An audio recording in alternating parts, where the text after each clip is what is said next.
Good morning. We'd like to welcome everyone to the study session for January 30th for the Mesa City Council and the Jen Duff birthday party.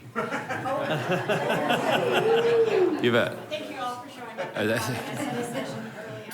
That's right. That's why we're here. I'm sorry, I didn't mean to embarrass you, but happy birthday, Jen. The first item on our agenda today is to hear a presentation and provide direction on the Mesa Achieves Higher Education Task Force recommendation. Amy, welcome. Thank you for your hard work on this, and I'm sure it'll be talked about, but I'd like to just express my appreciation to everyone that was involved in this process, particularly council members Heredia and Duff, who chaired this. And Amy, I know you were very involved, along with several other staff people. But I'm sure that you'll contribute tremendously to this presentation because of the hard work you put into this for the last, it's been a year, hasn't it? Yeah. So. I think they have, do you want to, just real quick, yeah, quick intro.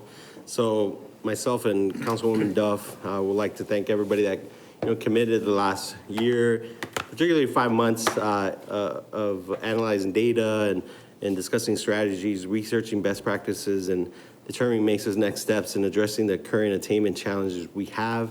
I want to emphasize, everybody that we had in the task force, has the pulse of the community and the strategies and the work that's going on and that needs to happen in the future, so that we have a city that is working towards solutions and successes here towards this issue. As everybody knows, education is truly at the center of the economic growth that we need to have in this state and this city. We must ensure our next generation of workers are skilled to keep the state functioning economically.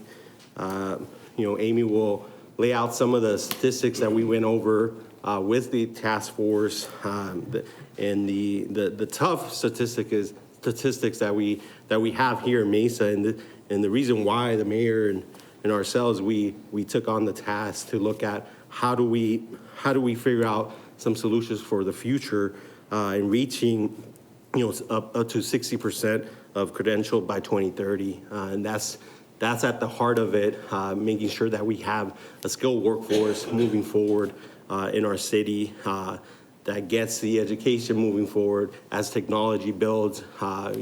We will need students and our community members will need to have the education, their certificates, or those types of things to ensure that they have the opportunity to grow in our community. So I know we have several of the task members in the audience. So if you all could stand up who were on the task force. I know Deanna and Jonathan. Yeah, so thank you everybody. I don't know, Councilwoman Duff, if you want to say something as well. For your birthday. Yeah, happy birthday as well. Happy birthday to me. Yeah, not till 4:15, people. Okay. I'm a detail person. Yeah, I'm just saying. No, but I want to express my thanks and gratitude for the work that we went through in order to really look at education in our city and how we can do better in order to prepare for the 21st century, or we are in the 21st century, but ensure the success of our city as well as better the lives of our residents so they have more opportunities, better pay, and we can continue to grow in a healthy way. So thank you for all the work, all the tenacity. Thank you, Amy, for keeping everything organized for us, and I think the best is yet to come. Absolutely. Well, thank you both. Thank you, Councilmember Heredia and Councilmember Duff and Mayor Giles as well, and the rest of the council. I appreciate your time today hearing the recommendations from the Mesa Achieves Higher Education Task Force. So I want to preface it and follow up with what they said in general, just a reminder that even though some of the data in the report and in the presentation might be uncomfortable or might be slightly startling, it's really the catalyst for why we're putting together these recommendations and why we feel like we need to take some action on our education status in the state as well as in Arizona. So let's get into it. Mayor Giles asked the task force to do 3 things. Well, Councilmember Heredia and Duff and Mayor Giles asked them to do three things, and that was to examine the state of post-secondary education in our state, and most importantly, in Mesa, because we had the Achieve 60 AZ folks reach out to us and say, hey, listen, here's what's happening in the state of Arizona with relation to education, and we'd like you to get involved in some of our efforts. So that was the catalyst for us to start looking deeper into what they talked about in the statistics and then look at what's happening in our community. And then the second thing was to determine, should we join Achieve 60? And if so, what does that look like? And then third was to recommend some action items aside from, should we join Achieve 60 AZ? And if so, what does that look like? Some specific steps to support and impact post-secondary success for our students in Mesa right now. So those were the three asks of the Mesa Achieves Higher Ed Task Force. If you take a look at this graphic, you'll see that over the last 5 or 8 years here in Arizona, our attainment, and that would be attaining some sort of educational credential after high school, we've grown about 5% in that over the last 8 years. And now Arizona has a state goal to achieve 60% attainment, so that's at the top of that graphic there, over the next 10 years. So we have to move the needle 20% in 10 years when we only moved it 5% in the last 8. So that's the cause for the conversation and the stir to determine how can we gather troops and partner together to really grow our attainment 20% over the next 10 years. And is that possible? And if so, what do we have to do to make that happen? Well, that means that we have to credential 1 million adults in the state of Arizona right now. Now, if you dial that down into Mesa, Mesa has 135,000 adults that aren't credentialed. And a credential includes something on one of these three lists here. So it includes a degree, a license, or a certification. So we're not restarting the you have to go to college conversation. That isn't what this conversation is about. The conversation is about the fact that statewide our attainment is at 45%, and in Mesa it's at 35%. And so in order to reach the 60% by 2030, we have 135 residents right now in our community that must obtain one of these three things: a degree, a license, or a certification. So a certification is something like cosmetology school. So you go to cosmetology school for 18 months, you come out of that program certified, and then you can start working to build your career as a cosmetologist. An example of a license would be something like a realtor, a barber, a massage therapist. Also, certifications include things like welders. We have cybersecurity certifications. We have IT certifications, auto mechanics. There's a huge need in the state right now and in the city for diesel mechanics. So that's what we're talking about when we talk about credential. We're shifting the conversation from college to credential, attaining some sort of degree or certificate or license after high school. So here's what we're looking at. Mesa has similar challenges as the state. Like I said, they're at 45, we're at 35.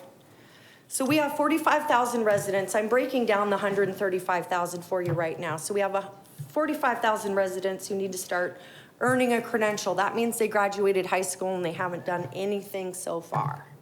And then we have 75,000 residents who need to finish what they started. They started college, they started a certification, they started a license, they took one class at the community college, something to that degree, and they haven't finished.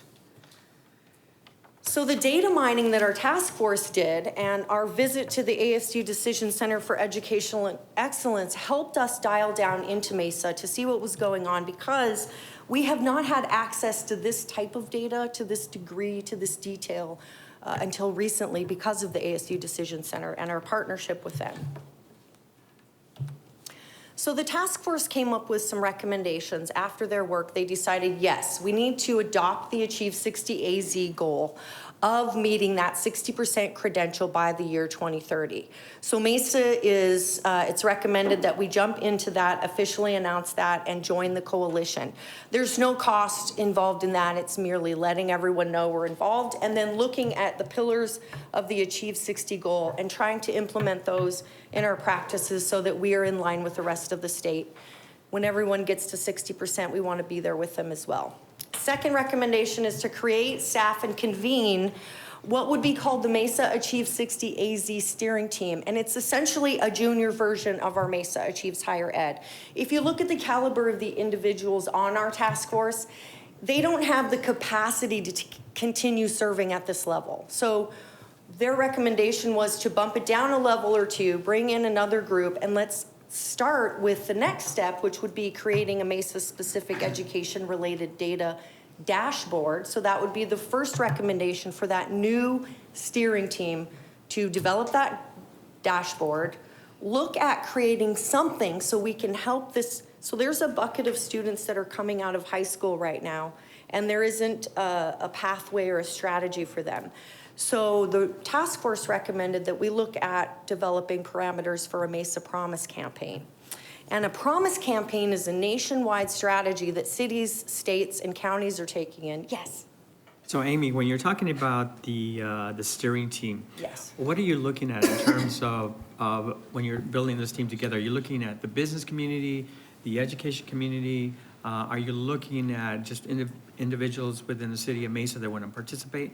What's your vision for this? What's the task force recommendation that about this steering committee? Thank you, Councilmember Luna. So really the initial conversation, and we haven't gotten deep into it, would be that it would be a working steering committee that represents all sectors of the community. So yes, we would have the business community represented along with our community college, university, and in terms of having someone from the community, probably a student, faculty, someone that's in the education system right now who can speak to that. So yes, it would be cross-sector, well represented, but it would be a working task force that would be driven by myself and my staff, and we would be keeping them on task for these recommendations from the task force and reporting back to you as well, which I'll get to that in the next slide. Thank you. Any other questions? Okay, so the Mesa A Promise campaign, like I said, is a nationwide effort to engage cities, counties, states, and the business community, philanthropy, community-based organizations to develop framework to help catch students that come out of high school that may not have a pathway and need some assistance transitioning to the community college and getting involved in their first 2 years of their education. So it's a promise we make to the community, and the task force recommends that we put together what that campaign would look like in terms of the parameters, the costs, the target group, and all of those things related to a promise campaign. And the last recommendation, and this was particularly from the school district, and it makes sense if you know what's happening there. The recommendation is to continue and engage in partnerships with the school district that address the social and emotional challenges that our students are facing. If we support the school district and their challenges with the students while the students are still in school, the school district can send us healthy students ready to learn. So the social and emotional strategies that the school district, or challenges that the school district is facing, that's something the committee felt like it would be necessary for us to keep our finger on the pulse of and continue to address and make sure that our task force and our new steering committee is at least supporting the school district as they try to work through some of the mental health issues and social emotional issues that students are facing. So those are the recommendations on a very high level. I invite you to look at the report and look at the detail and see the amount of work that this task force did. The desired next steps would be to go ahead and convene the Achieve 60 AZ Steering Team Committee, adopt some specific steps to the Achieve 60 AZ goal, design a campaign structure for a potential Mesa Promise program, also develop and populate that Mesa education-related dashboard, and continue the social and emotional support. I threw in the keep our financial aid efforts going because there is a direct correlation between if a student fills out their free application for student aid, there's a correlation between that and whether or not they go to anything after high school whatsoever. So if, as a community, we continue to encourage students to fill out their financial aid, their free application for federal student aid, that will increase the chances that we can tap into that attainment number and bump that up as well. So with that, the final step then would be to report back to you on a quarterly basis or whatever basis you think would be appropriate to get the next steps, let you know where we're at, and receive direction as necessary. So with that, task members want to add anything or anybody have any questions? I just want to reiterate, this is a workforce development strategy connected to education. Great. Thank you very much. I'm sure we've got lots of questions. Let's go Mr. Freeman and then Mr. Thompson. Amy, as you did the analytics and discussed it, did you think about charter schools? Were they a part of the conversation, or are we just dealing with school districts? We have a lot of charter schools in the Yeah, we city. do. And because of our education structure, we're required to include charter schools in our programs and activities because those are students that they perhaps might not have been successful at the public school, but they're still future employees in our community, right? So they'll contribute to our economic strategy. So yes, they will be considered into the process. They have to be. Okay. There's just no way around it. We have too many potential future residents that will have jobs in the community that are in charter schools for us not to make sure they're on some pathway as well. Yeah, I just didn't hear that in the You conversation. didn't, and that's an excellent thing to bring up, Councilmember. But yeah, because I know several students that attend EVIT while they're in high school to get their career paths going. And Correct. tech- EVIT is amazing. Yeah. It is, yeah. And they'll definitely be at the table and they'll be a partner. We just weren't quite to that point yet. We needed to figure out foundationally where should we be starting to take Okay. this on. Thanks. Thank you, Well, Vice if I Mayor. can just expand on Mr. Freeman's question a little bit, because I think that is one of the gray areas here that we need, that is yet to be figured out, but I think there has been some thought given to it, is particularly with regard to the Promise program. The question is this going to be exclusively, who's going to be invited to participate in that program? Is it just someone who graduates from a brick and mortar Mesa Public Schools high school? No. What we're talking about, people, our kids, local kids that go to high school in Mesa. So that means charter schools, that means Gilbert Public Schools, yes. Yeah, it means all of the above. And it's also the kids that, does that mean that my kids get a free scholarship to MCC? No.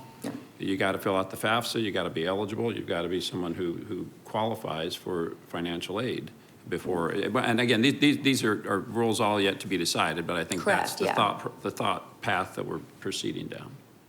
And So- if we can remember that, Mayor, that we're talking about students that are low income, Pell eligible, which means that they're eligible for around $8,000 a year of federal student financial aid they don't have to pay back.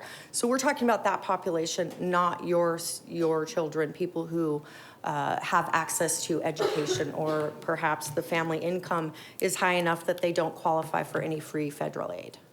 And the point is to be inclusive, not exclusive. Right. The point is to get the kids that have fallen through the cracks, not the kids that are on the right path, Yes. initially, I believe. But again, Yeah, this and is- that is very true, and it is an equity issue, and it's an access issue, and there are some things where some students have access and the ability to obtain that pathway in that direction just by virtue of where they are in the world and who they're with. So yes, this is about spreading that wealth across our entire set of students to make sure that in 10 years, in 20, 30 years, our workforce is booming. Mr. Thompson. Yeah, I love the concept. My only concern is, again, that we're dedicating city staff. And, I read through the recommendation report, and on page 2, it talks about dedicating a city staffing for 10 years. So there is actually a cost to it unless you're doing this after work hours, which you're probably not, nor would your staff be. And so you'd be using taxpayer dollars to do something that really is, I feel, is outside the purview of our city. I mean, we definitely should be supporting workforce development. I was sad a few years ago when the legislature actually cut workforce development programs. And I think our responsibility as a city really should be to lobby the legislature to re-implement those workforce dollars workforce development dollars and identifying other tools that could go in that toolbox to help cities and help Arizona as a whole. I just think once we start getting into funding educational projects, we're kind of crossing the line between what our core responsibility of a city is, which is to provide public safety, safe and potable drinking water, and so forth.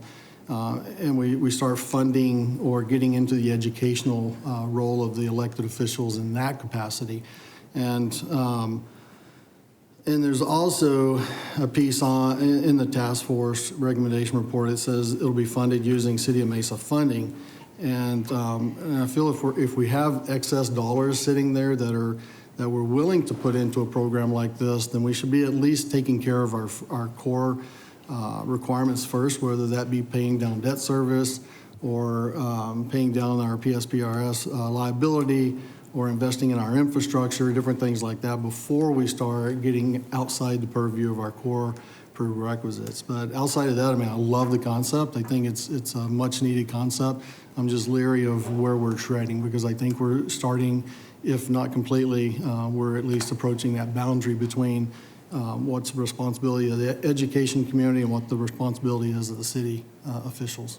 Yeah, absolutely, Councilmember Thompson. And if I could just reiterate, there will be no added cost for staffing, and although it will be happening after hours, the current needs and recommendations of the task force will be absorbed into the activities that are already occurring. We're going to pivot some of our funding that we receive to focus on the strategies that do align with the state and the city. So before we add anything, we will be back to council for approval. So where we're at now, we're not adding any costs whatsoever to the city out of taxpayer funding at all. We're really pivoting the work that's already happening and connecting with the school district and the colleges and our businesses on a higher level. So at this point, the cost is zero right now. Right now. Yeah. And I see Mr. Butler's back there, and I always love putting him in the hot seat. Sorry, Scott. Can you talk, Scott, a little bit about, is this legislature or future legislator sessions, or is there any discussion about workforce development and trying to re-implement some of the tools that local governments need, or even school districts need to reach the achievement? Mayor, council member, I'm not sure if someone from economic development might give a clear answer on any discussions they've had with some of their trade associations or with the Commerce Authority and GPEC, but I do know in the context of this particular program, it's been the governor's office and the administrative side of the state that have been encouraging cities to go down this path. I can't speak for what discussions have had about returning funding to workforce development. I mean, you certainly, I know as you follow the legislature quite closely, you see that there's a lot of discussions from certain members of the Senate and others looking to find more resources to put into that. I don't know how that translates into implications into the state budget, but it's certainly been a lively conversation that the governor's office and others have focused on. Mr. Luna. First of all, I would disagree with that comment. I think it's the purview of the city to lead this, simply because if we want to maintain the quality of life of our residents, we have to bring business into our community. We have to have a workforce that is educated so that these individuals can work with innovative companies that are coming into communities. So absolutely, I think it's our responsibility to educate our community. So when we attract large businesses like Apple or Google, we can say we have a workforce that can serve your needs, and we're working in cooperation with our educational institutions. But I wanted to ask you a question relative to, let me see.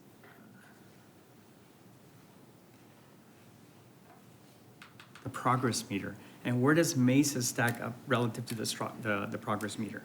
Okay, so the progress meter, thank you, Councilmember Luna. So the progress meter is something that comes out of the ASU's Decision Center for Educational Excellence. So it's a meter that we can log into and take a look at any time to see where Mesa compares to other cities and states. So really the big number is the 35% completion in Mesa compared to the statewide completion at 45%. But we really can get into a number of variables on the progress meter. So that's something that will drive the decisions of this newly formed steering committee. It's essential. And the great thing about it is all of our partners are using the same data source. We're all using the decision center, we're using the dashboard, and we're using the progress meter to inform. And so all in all, this is the most collaboration and connection I've seen in education in the state and the city in the last 10 years. So it's really going to be an amazing experience to collaborate at this level if we can pull it off. That's okay. You talked about the next step. So when are you going to start putting this committee together? How can we help you as a council to recommend committee members to be part of this mini task force? The junior task force. So Councilmember Luna, I think I will be getting with Councilmember Heredia and Councilmember Duff to talk about that. I think the initial idea was to talk to the task force to see who they can recommend from their organizations, but our timeline is aggressive. I know that probably starting next week we'll be working on it. It's just not something that needs to sit around. It's a priority, and these recommendations are specific and action-oriented, so we can get on them immediately. Great. Frankie? Yeah, no, I just, per my colleague's comment on, the city's involvement on these issues, I just see, I think this is more, for me at least, an investment that we do for the future, and how do we build capacity for when we, as Councilman Luna mentioned, bringing in jobs that we have, a skilled workforce that we can say to the big companies or small businesses that there's going to be a skilled workforce here in Mesa, that you can, create jobs here, and that we will continue to grow our economy. I just reminded by my story coming up as a kid in a small town near the border, in seeing the various institutions of government being engaged into lifting up, students, though, the city where I grew up wasn't engaged in directly the education angle, but they were partners in a solution-driven issue to maybe help with scholarships or fundraising for scholarships for youth to go to ASU or U of A. And so we see that across the board. Our institutions of communities that are part of, where you live, being actively engaged. And that's what I think what we're trying to build here is, as a city, being an active partner and being proactive and looking at those issues that pertain to our community as a whole, and how do we lift up those neighborhoods and those students to move forward, and give them an opportunity, like I was given an opportunity while I was growing up by these institutions that we live in, right? So I think that's the things that we're looking at, and how this affects, education affects all aspects of of what we do here at a city council, and looking at being that active partner is important for, at least for me, as a council member here in the city of Mesa, to build the future of our community, and our neighborhoods and our schools are part of those, right? So that's. Thank you. Jen? Yes, and I also wanted to bring up that when we look at doing a promise program, we look at joining together with other entities in order to create this. So it's not the city of Mesa looking at it financially. Of course, we'll have a stake in the game, and it'll be businesses and nonprofits and a number of different entities coming together to fund this opportunity to ensure that children or adults have every basis covered. There's no reason why not. One of my biggest concerns of our community is that we have the highest rate of homelessness compared to other cities, of an increase in homelessness this past year compared to other valley cities. And we know we have one of the lowest employment rates. And going on our point in time account that we did the other morning and talking to some of the homeless, I realized many of them are employed, but they don't earn a wage Right, it's not livable. to pay the rent and the cost of living. So they try to save up money for, you know, a couple of nights in a hotel, just make sure they're showered, or having a membership at a gym that's a nominal cost so they can have the shower, so they can report to work and be presentable and stuff, but they have no home, sometimes no car. And so it's not a matter of jobs, it's a matter of wages.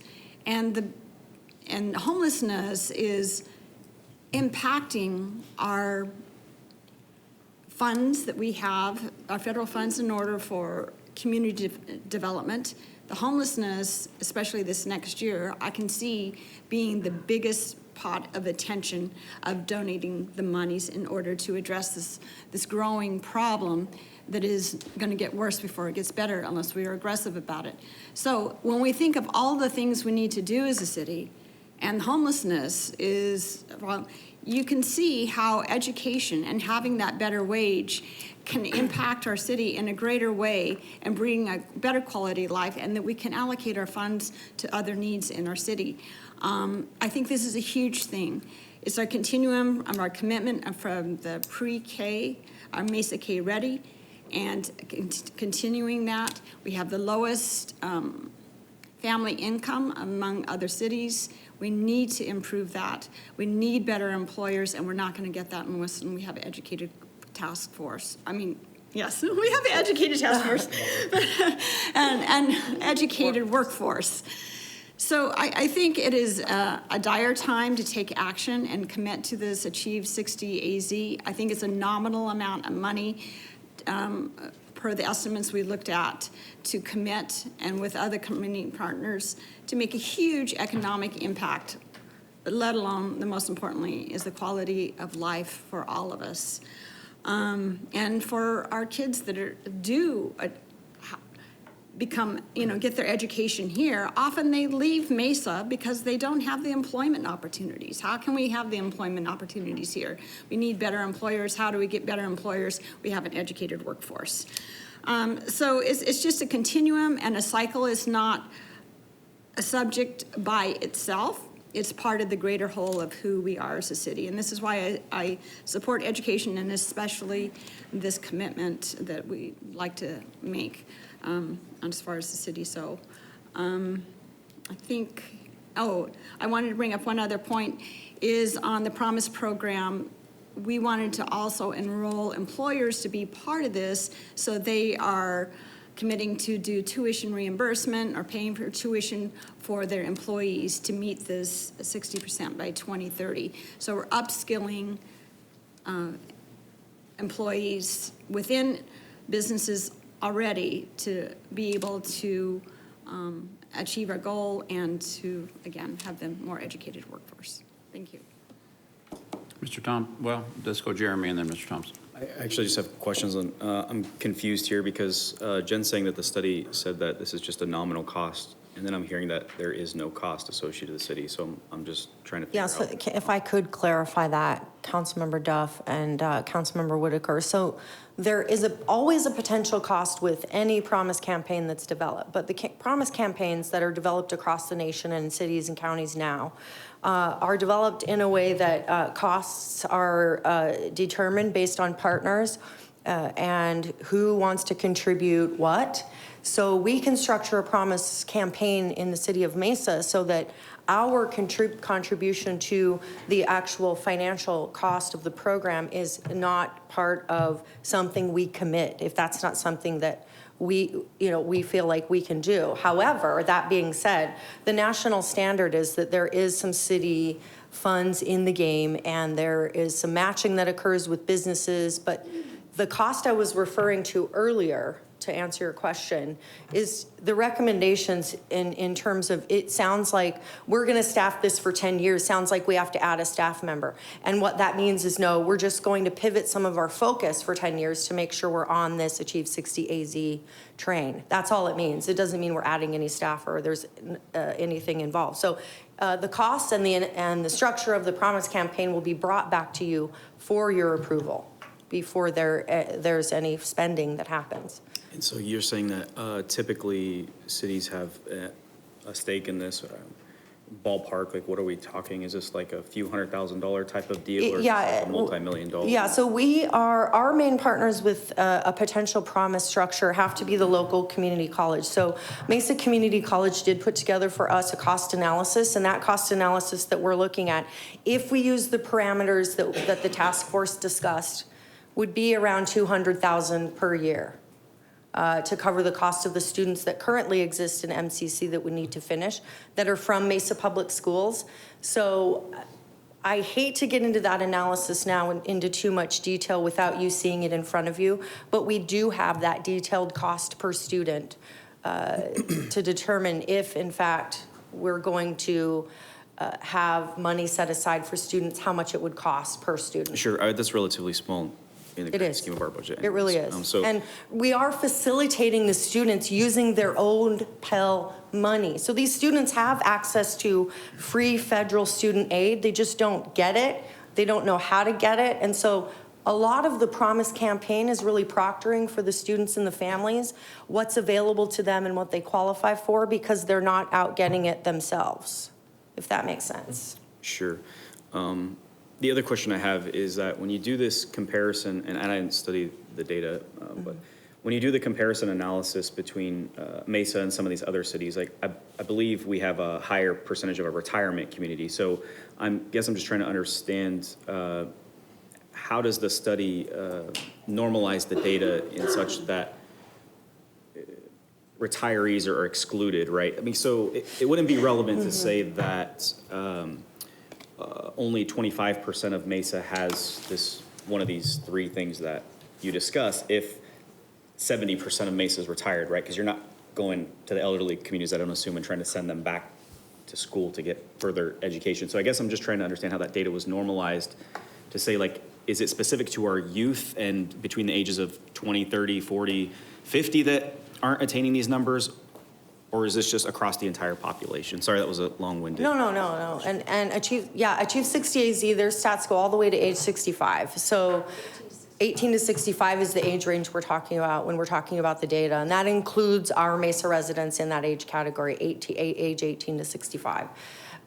In terms of how it was normalized and the specifics, Achieve 60 AZ was unable to come to talk about the data. I knew this was going to come up, but I really would like to defer to them because they're the ones who know how they normalized. I can't answer that. Okay, great. Yeah. Thank you.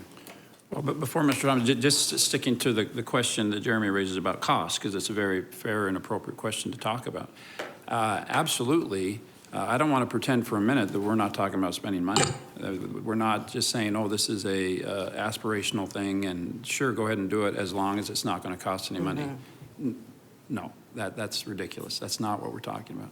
If you look at most of the cities that have Promise programs in the United States, you can go to California. Most cities in California have Long Beach Promise. It's very common, and there absolutely is city skin in the game, and it's used to leverage other philanthropy.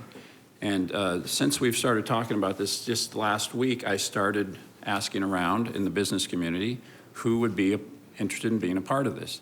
And I've got to tell you, this is going to be the easiest fundraising job that I have ever had anything to do with.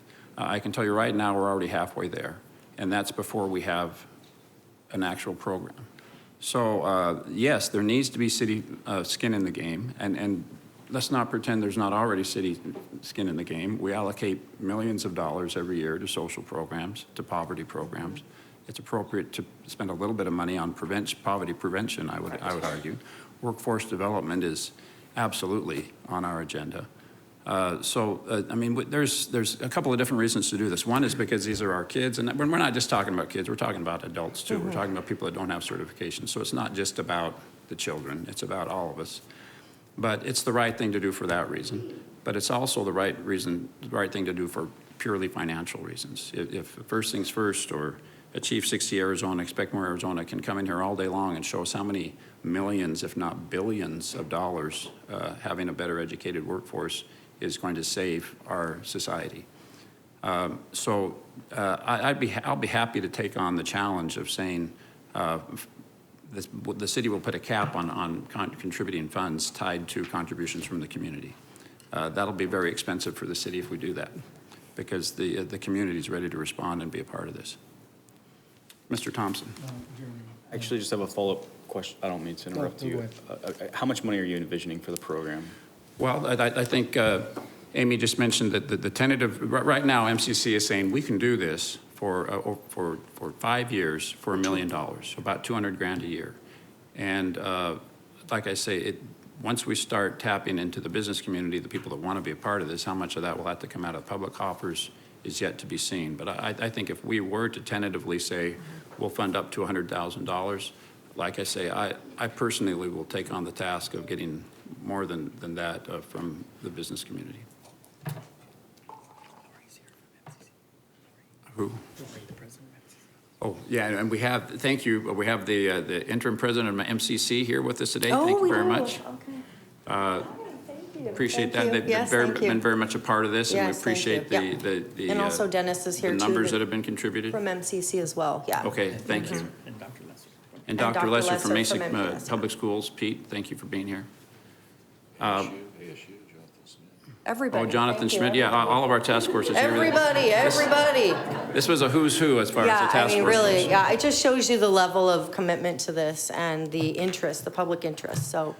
Well, and I did have, if there's not other questions, there was one other thing I wanted to mention is that it's very appropriate to ask the question, why are we doing this? Are we outside of our lane in doing this? And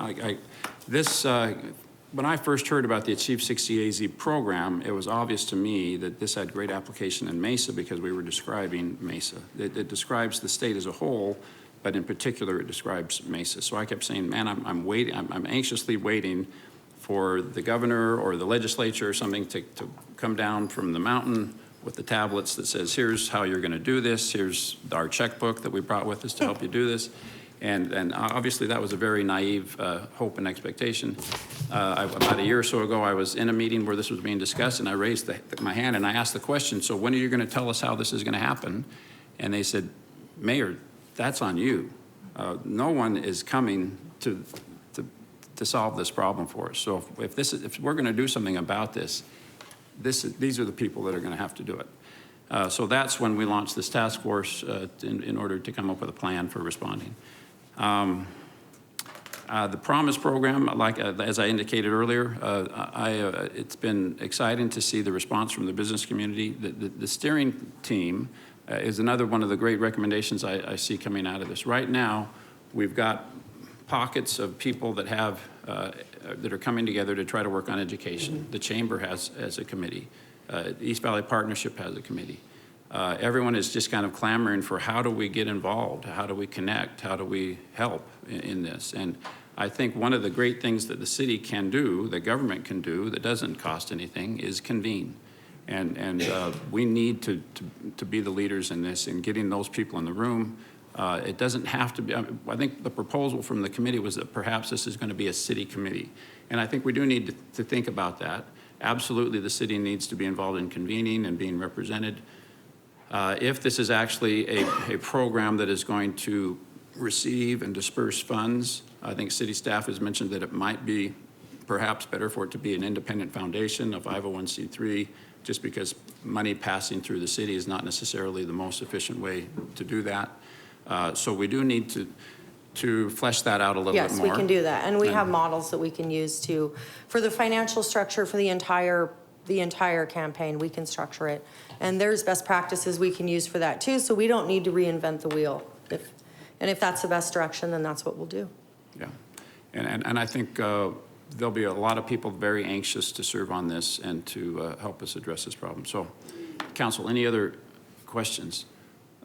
This is agendized to provide direction, and I think it would be fair to say that I think the consensus of this council is to proceed with the recommendations. Is that fair, Council? Okay. Okay. Thanks again Thank you. to everyone in the room who's helped to get us to this point. Much appreciated. The next item on our agenda is item 1B. That's to hear a presentation and provide direction on a proposed ordinance that would include the creation of a utility assistance program, the permitted uses for the utility system revenues, and the permitted transfer of utility funds primarily for public safety. Good morning, Mayor, Welcome, council Mike. members. I'm Mike Kennington, one of our deputy city managers here at the City of Mesa. Love to today go over introduce a couple of the key concepts in the proposed ordinance and get feedback and direction from the council. So the first concept I want to discuss and introduce today is the public assistance concept. And this proposed ordinance would formalize the ability for city council to offer these public assistance programs. I've included several of the examples of these programs that we've discussed recently, including the 30% reduction in the water service charge for low-income senior, the increase of the delinquent balance before a disconnect is triggered, and also the voucher program that we would partner with our community non-for-profits for low-income customers. The second concept that I'd like to discuss today is the franchise fee concept. As many of you know, public utilities are often pay a franchise fee for use of public streets, public right-of-way, and public alleys. In fact, today the City of Mesa has these agreements with several private utilities and telecoms and cable companies. So this proposed ordinance, in lieu of the franchise fee, would have a right-of-way charge, usage charge, that would be 3% of the gas and electric revenues and 5% of the water and wastewater revenues. This approach is similar to what other cities around the valley have also implemented as well. The final concept that I would like to introduce this morning is the public safety and general use transfer. The proposed ordinance would limit the contribution from the enterprise fund to the general fund to 25% of the gross revenues to the general fund for public safety purposes only, and an additional 5% for general use purposes from the enterprise fund to the general fund. Those are my Mayor, council member. Those are my prepared remarks. I'd love to open up open up for comments, direction. Mayor, just quickly, I think one last point we need to make in this, and appreciate Mike's presentation, is as we work to establish this ordinance to formalize what today is only a council policy that guides us as far as the transfer. Today, the policy is that it increases by inflation, the CPI. This is now taking it and creating a more formal approach to that with an ordinance. And council should know, the question may come, well, how did you come up with these numbers and the percentages? At the end of the day, our intent was to create a formal policy for the first time regarding the contributions from the utility fund as well as the public assistance program, but to do it in a way that it did not impact the delivery of city services now or into the future. We applied this formula looking backwards, so assuming it had been in place 5 years or so back, as well as looking forward and seeing how it compared to what we had projected, the current contribution. And we got as close as we could, you know, with variations that taking place. So the difference between the two is very minimal. So the intent is, again, to create a policy that allows for established formal adoption of how we're going to manage the contribution. So there can't be, you know, it would take a higher level of effort to make any changes to that in the future, but at the same time, not doing anything to trying to maintain the expectation of the contribution as we have for the last 70 years. So that's just to try to understand the numbers and where they came from. And at the end of the day, you know, the in lieu of fee for franchise is consistent with what we do with other utilities and what other cities are doing. And the others became, one, we wanted to commit, because we've always said that utility transfers go to public safety, but that was an established policy and just guidance, how we've always talked about it.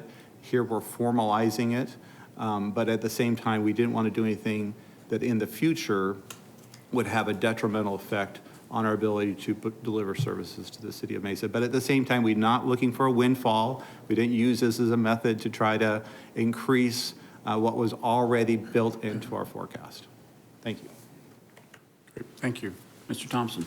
I have a few questions. So on page 2, slide 2, where it says the no electricity or water disconnects during excessive heat warnings, are we going to look at specific months or a range of months? And the reason I ask is because you could shut somebody's electric or water off today and then tomorrow would be an excessive heat warning. which could be detrimental to, especially to those, to our elderly community. And so I want to make sure that, if we're looking at and talking about excessive heat warnings or even cold snaps as well, right? So like the month of February is typically our coldest month. We certainly don't want to shut somebody's heat off during the month of February. So as we work through this, I'd really like to see some months tied in, so there's a little more specificity to when we would and would not be shutting off electric and water. So Mayor and Councilmember Thompson, this is what our current policy is and has been for years, and it seems to be consistent with a lot of other utilities. So we're trying to be sensitive to, the problem with trying to pick dates too is it makes it balances, difficult, right. and trying to figure out the seasonality. We've used this practice for some time, and I think we're very cautious about when we cut off the power. You can also see that we've increased the amount that triggers a disconnect from $50 to $150, so another gives us another large buffer. But at the same time, we've also made sure, I think at the end of the day, we don't even want to get to cutting off someone's electric bill. So even before that would happen, one, we've tripled the amount of the threshold before we could cut it off to $150, and we've increased the amount of public assistance so that before someone even gets to the point they're getting cut off, because by then the notices and the effort has extended now for weeks and months before we even get to that point, right? So this is not like it just happened one day, the first notice. This has taken several weeks and months before we even get to this point. And then also recognizing we're also for the first time recommending, one of the first time we talked about this with council before, but putting in an ordinance this 30% discount on the water service charge for low-income seniors. We think that, again, takes some pressure off of that, that funding. So as a practice, this seems to work out fairly well in conjunction with everything else, right? If you just look at that part, I can see that may seem a little concerning, but the fact that we've now wrapped around that all these other discounts and thresholds and public assistance and the time of notice that they get before we would ever cut it off, I think it works pretty well for us. And then the $125,000, the community partnership, are those the CDBG dollars that we provide to, like New Leaf, Mesa Can? They're not United Way? CDBG dollars. We want to make them as flexible as possible. So we've increased that amount, but you're correct. It's a voucher program, and we don't do the case management on that. We ask our customers to go and go through, I think it's Salvation Army, Lutheran Silver Services, and Mesa Can. And that helps too, because oftentimes if they're having difficulty paying the utilities, there may be some issues with rent or mortgage or food, and these groups then have those federal dollars to assist them in those areas. Okay. And my other question was on the franchise fees. I've lived in that world for a little bit, and have we reached out to the utilities to make sure that they're not going to change change their franchise fee program?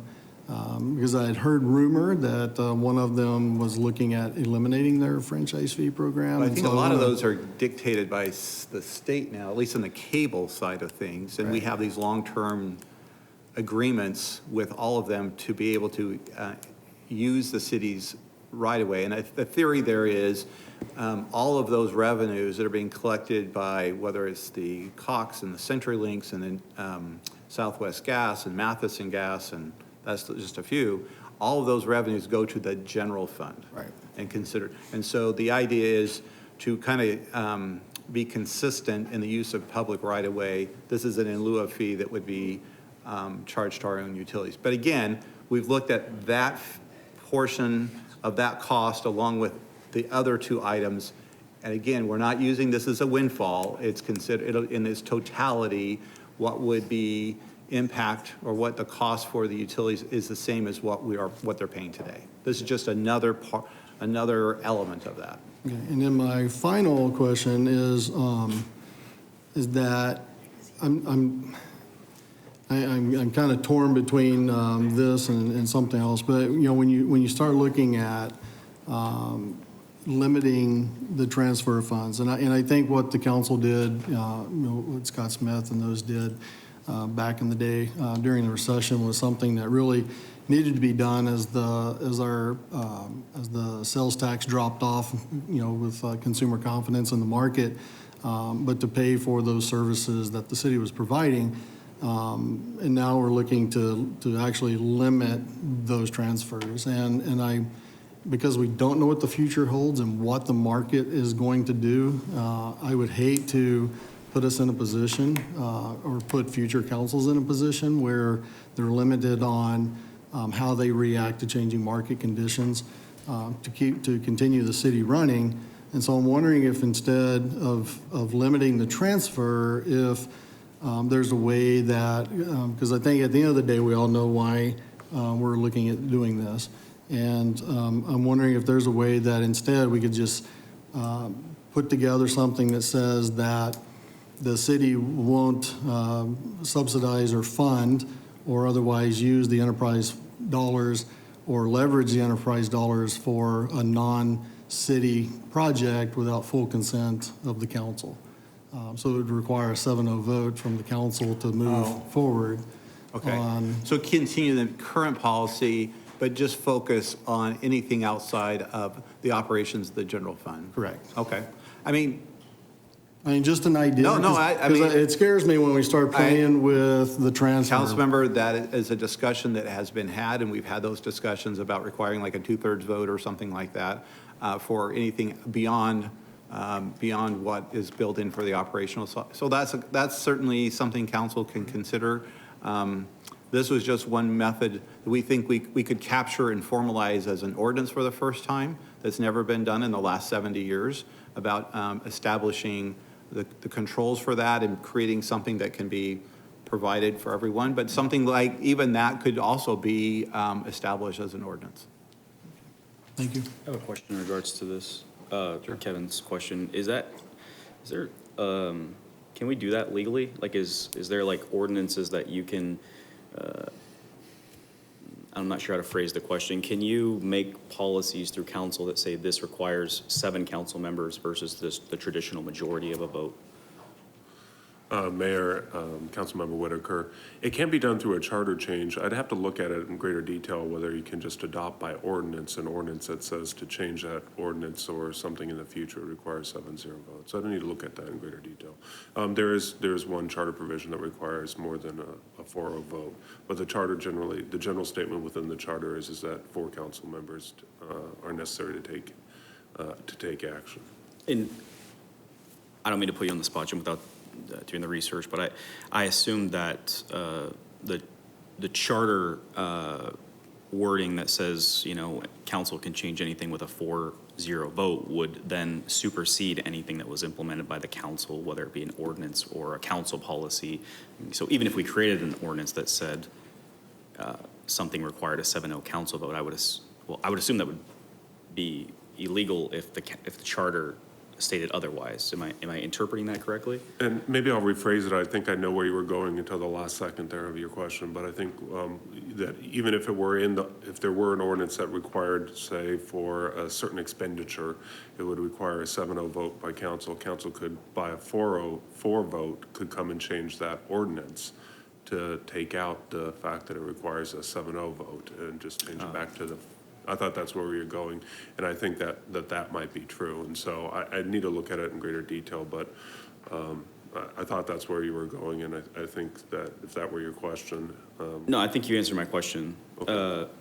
Council can do anything with a 4-0 vote according to the charter, so anything we implement today can just simply be reversed with another vote of a future council. Except for, I think it's the budget adoption, I think is. Sure. There's one other provision in there, too. And there's also, There's that city manager thing, but yeah. yeah. There's, I don't know why I know that one. but- Yeah, I forgot about that one. There's also state law. There's certain circumstances, zoning cases with a protest that require supermajority. So there's also state law that sometimes intercedes that requires a higher vote count too. Sure, thanks. Frankie? Yeah, on the shut-offs, as Councilman Thompson mentioned, if we don't look at dates.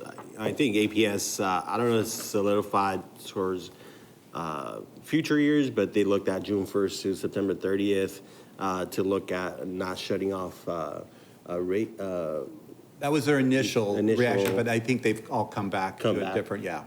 Or at least how we can be sensitive to, especially in those. I don't know if we look at the data, excessive heat days probably fall within those dates. Yeah. The year, right? So as long as staff is sensitive to Absolutely. looking at shutting off folks, because even if it, goes down to 98 degrees outside, inside a home, if you're elderly, it can go up Yep. tremendously, right? So if we're sensitive to those things, and remind me, is there a policy around, payment plans for folks, or does the utilities department provide an opportunity for payment plans? Absolutely. Okay. Yeah, we try to, we don't get to this point easily, and Yeah. frankly, in a year or during that season, if they're running up a bill, it would take, we almost work our way out of that season because of all the notices and opportunities for payment plan before they have to get there. What all the utilities kind of were concerned about last time, and we did the same thing. Remember, we went through this period where we say we won't cut it off, is that what happened is because we're not working with people on payment plans, they're accumulating these huge balances. And so then we hit October, now they have balances that they're not setting aside the money, so now they have, I don't know, make up a $500 balance, and they can't pay it off. And the policy then is we're cutting them off in a couple of weeks after that. And so you're right, and we've been doing this for so long that I think we've figured out that we're going to try to work as hard as possible before we even get to this point, and we'll be sensitive to that. But we have not had the significant issues that I think you've heard in the media and stuff. But we get it, and we understand. I think there's a high level of sensitivity. Sure. Before that, we cut people off, is what we've done everything we can to help them, and providing funding, right? We have this source of funding that they've not been able, for whatever reason, they haven't taken advantage of. So that's what we're trying to get to. We're trying to never get to that point, I guess. This is the point. And then on the low-income senior discount, how many people do we know an estimate? How much could that? We're running that number. We had an estimate. I'll have to get back to you on that. We kind of just did it based on our current demographic, just using the growth, the census number calculations. And I can't remember off the top of my head what that number is. I'll have to get back to you. Also on the additional assistance, I know we help hundreds of people currently, right, with the basic camp program that we provide. Right. So any additional numbers on that, like? how many The total people we are were able to total help, impact we can as do well, that. so? Yeah, we can do that too. Mr. Luna.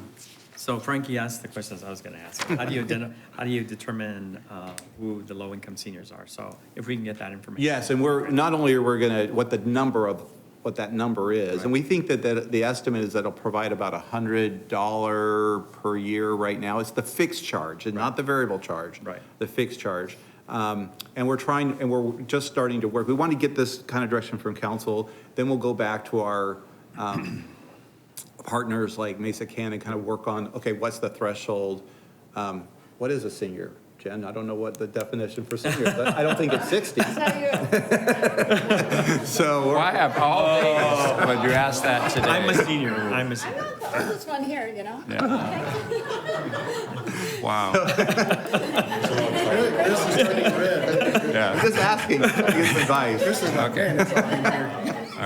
We get a Mr. Freeman will maybe help, Mr. Freeman will weigh in on that for us. It was a long time ago. So we need to work on what is a kind of a definition for the age. And then the HUD does have thresholds for income that apply to that too. So it's both age as well as income. The goal is, you're right, is to get seniors on a fixed income that would be eligible not only for this assistance, but for other assistance too. So that's our goal here. Well, it's just like the Title I school, they get the free reduced lunch based on their income, so because they're Title I schools, so I was wondering how you identify. Yeah, low-income seniors. right now, we can only do it kind of based on just, like I said, like a census number and say, okay, how many of our 65 or 70 are at this income, and that's what we're making that assumption. At $100 an account, I'll have to go back and see the assumption we made, but we're comfortable, we can absorb it. Plus, we just think that's the demographic that we're most concerned about is usually the fixed income seniors and the impact the utilities. We don't want to be cutting off utilities to Right. that group for sure. So that's where we're trying to manage this. And so the 125,000, is that the ABC fund dollars? No, it's a specific, Is that human services? I can't remember. well, we just know it's. General fund. General, it's just, General it's fund, a it's separate, the it's money separate that we- from all those. But we. Those are separate, yeah. Those are the ones that we recommend through the. No, committee. they're completely different. So those are additional dollars. This is Okay. only out of it's from the general fund for utility assistance. And we increased it because we talked to Mesa Cannon. I think we made it through 11 months or something like that. And so that's why we added the 25,000. It's a voucher program, Okay. is what it is. Okay.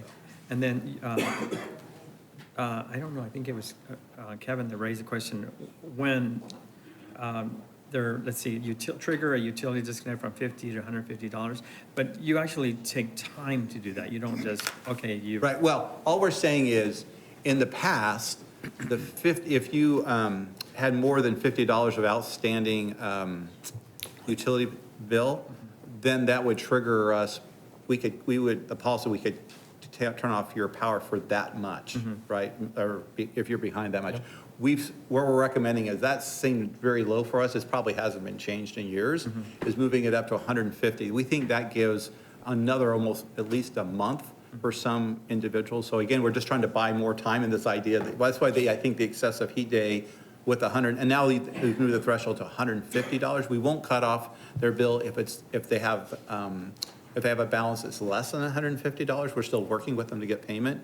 It's when it gets above that, then we're still working with assistance programs, but then that becomes the threshold in which we'd look at the possibility of cutting them off. Okay, and as far as the franchise fee, we've done that with Cox Communication. Years and Almost all, other oh yeah, utilities, it's so that's well something that we do. established, and it's just a practice that, you're using the cities right away, and we try to say, well, gas and electric is more similar to Cox and CenturyLink as far as, the space they use, and water and wastewater obviously are much larger, so they were consistent with the larger utilities. And this is something other communities have done in Arizona? Yeah, well, like we said, Queen Creek and Scottsdale are some that we can identify specifically them in doing this. Okay, great. Kevin?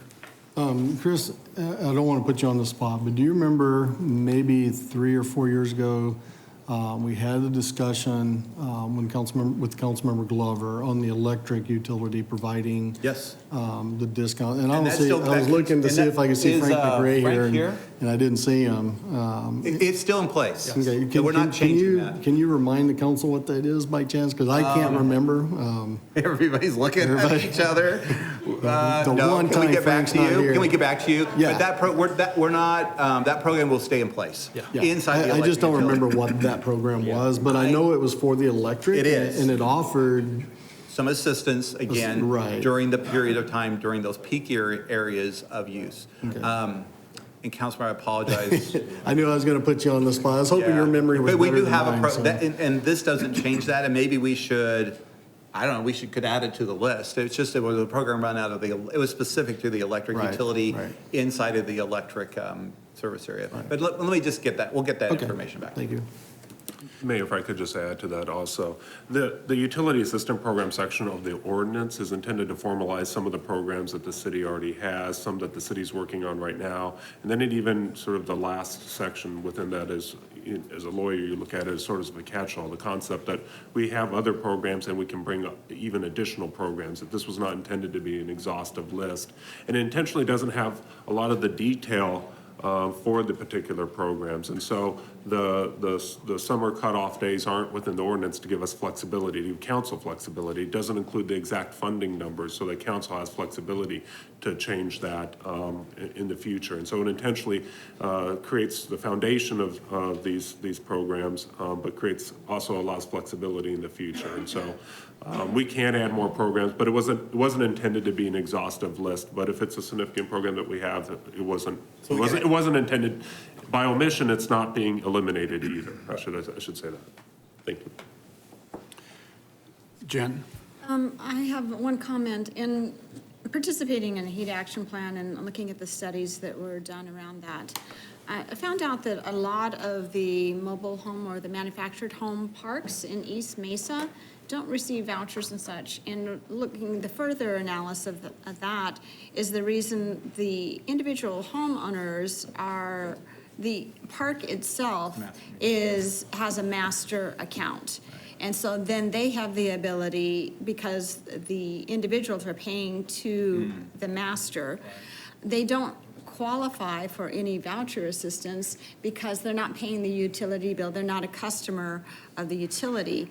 So within those masters, I don't know as a city, or I don't even know if I'm going to propose it, but to look at, is there any kind of ordinance or provision we can give to those masters and that they're not cutting electricity at these sensitive times?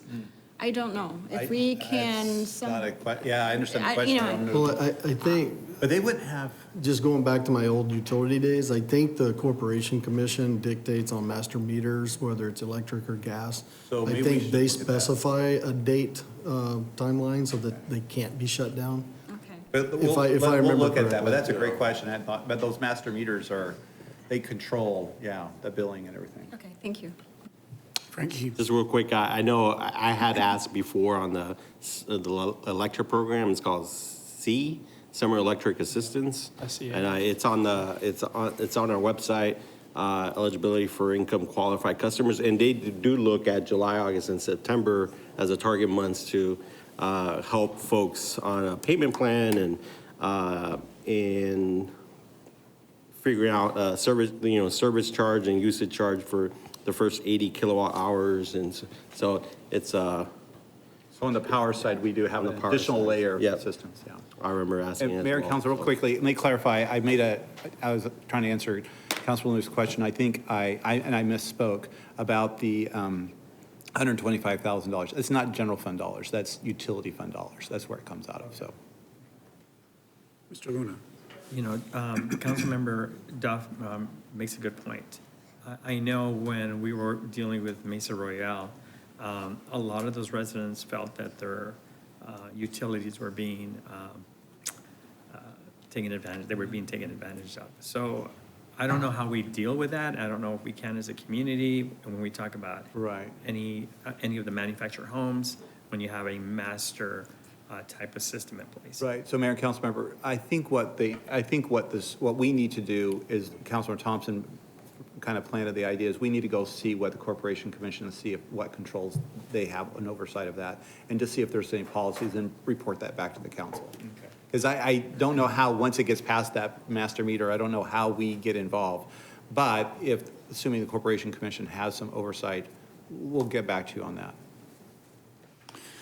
I'll take my turn. I support this ordinance. I see this as coming out of our discussions during the last budget hearings where we got into the enterprise fund transfer issue. That was educational for me. I think what I learned in that process is that, you know, it's kind of the informal management practice that we had prior to this ordinance of tying the transfer to the CPI was a sound and defensible process, but it is better, I think, to formalize that, to add some policy to the weight of law to that, to make it a more formal process so that we're not subject to the criticism of, well, anytime the city wants to do something, they'll just raise utility rates and they'll just transfer more money out of the enterprise fund. That hasn't been our policy, but I think we need to, establishing this ordinance makes that clear, what our policies and processes are. Also, during those budget hearings, we've traditionally referred to the transfer as the public safety transfer. This ordinance makes it the public safety transfer. Previous to this, we were just moving money to the general fund, and there was commingling, and there wasn't a specific purpose for the dollars. So I appreciate the ambiguity that this resolves that way. Also, I appreciated the comments today about really, as utility providers, we need to understand and accept the fact that there is some social responsibility tied to this role that we play, in this critical role we play in people's lives. Last summer, this was a very, no pun intended, hot topic, of shutting off utilities. And so I appreciate the fact that we're, again, formalizing that as a policy, not something that we do just when there's a newspaper article, but as a matter of law now, as this ordinance would require. Also, the emphasis on specifically targeting low-income seniors for assistance, I think is very appropriate. I appreciate the conversation we've had about the amount of the assistance program, where that money comes from.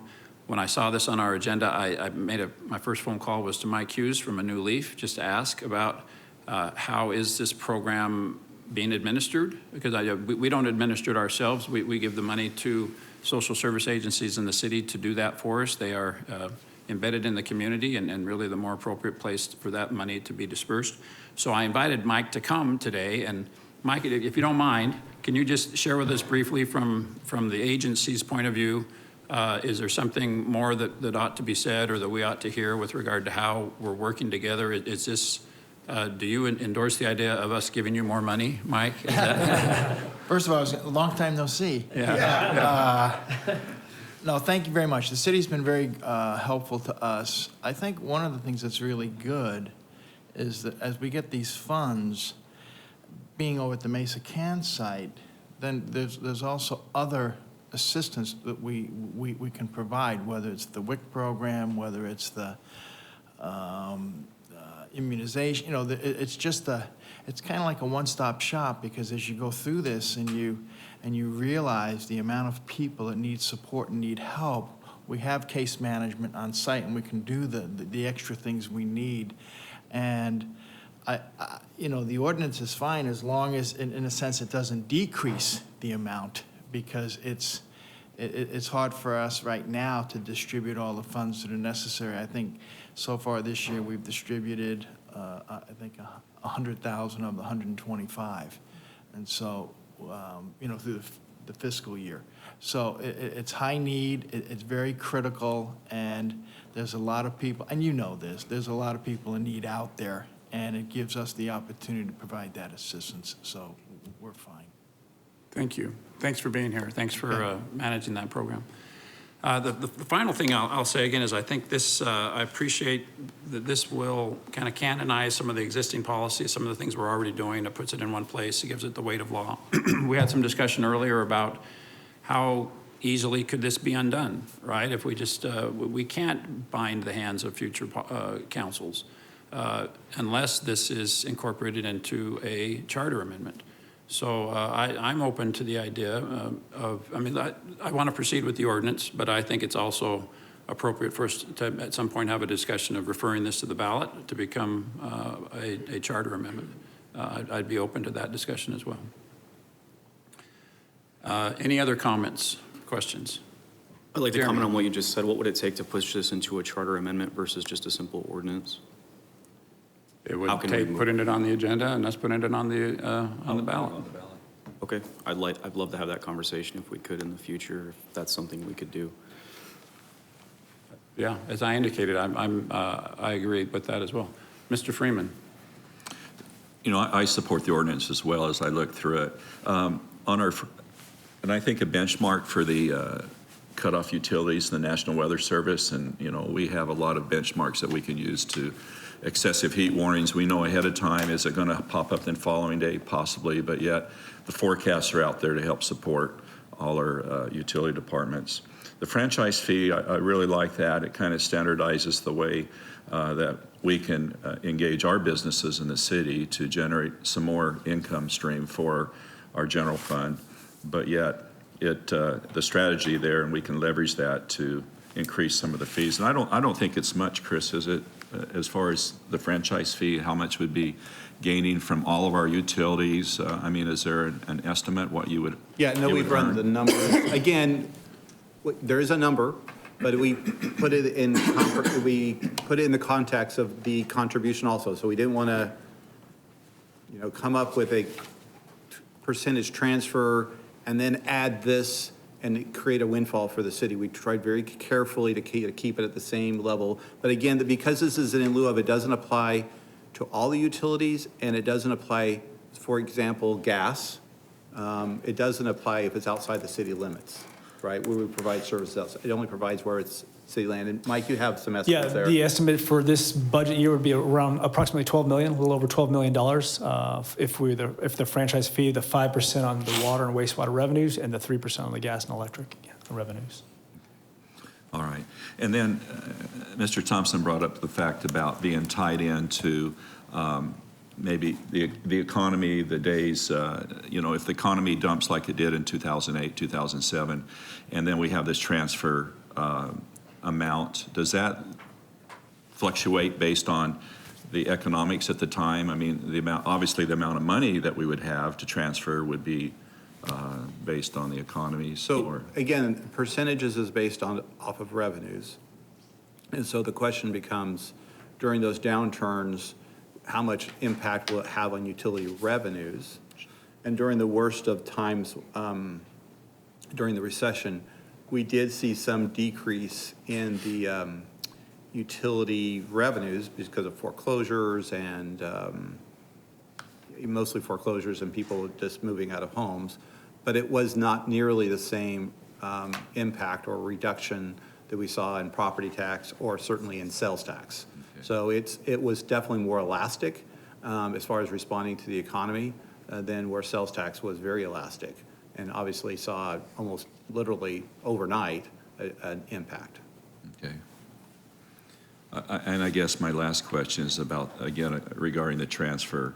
As I'm out in my district talking to people, and you have to explain, well, the general fund funds a broad base of our budget, and it'd be nice to just say, yes, it funds public safety, because what percent of our budget is public safety out of our money? Probably about 60%. I'm going to say that number to be safe. Is it 60%? And here's an interesting fact, and you all look at Candace, see if she shakes her head yes or no on this. But if you take the general fund, you take all public safety combined, it used to be that when you said, okay, let's take all the sales tax that comes to the general fund and apply it to that budget for police and fire, it wasn't enough to cover all the cost. And then if you added the transfer, it still was just either barely or just right about the same. You need both all of Your sales tax collection revenue. and all of the utility transfer contribution to cover the cost of public safety. And so now we haven't even talked about parks, libraries, code, and everything else. So that shows you, that over the last 70 years, why that's been our model. Other cities will have things called primary property tax to do that. And certainly, it makes it difficult for councils to increase fees, and especially with the constitutional amendment on limiting, increasing new fees on services, right? It's just very, very difficult. And so I think we recognize the contributions to utility fund are in lieu of the primary property tax. Without the contribution, we would have to go and ask for a primary property tax. It's in lieu of the sales tax on food. I mean, a lot of the cities that we compete with on that affordability index have sales tax on food. Scottsdale has a sales tax on food. And so their per capita collections by revenue are much higher, even though they're a smaller community and maybe their utilities are lower, they collect more revenues and spend more per capita than we do. And that has a lot to do with those two items. I got a question. Sorry, it's in regards to that. Well, let's let Mr. Freeman finish. So I guess my last comment was, to me, as a resident and a past public safety person, this would be a guarantee that this money would go to public safety, and that as a council, we couldn't just divvy it up Right. and decide, it goes over to wherever it's at. To me, it just adds some measure of security for our departments to know that, what's the transfer this year, 110 million approximately? Somewhere in that range. Yep. And so I think our public safety people go, yeah, we've got a guaranteed 110 million. Now we've got to make up that gap to fund the balance of it. And so that's why I support it. I just like the guarantee that our primary objective in our city is to provide solid public safety for our community. So with that, I'll defer to Jeremy. Jeremy. We talk about the lack of sales tax on our food. How much does that actually affect our budget? Like, what's that dollar amount? There was an estimate years ago that it was over $25 million. It's $25 million. I think that was a number I heard. That was probably, but that's been 8 years ago. That's an old number.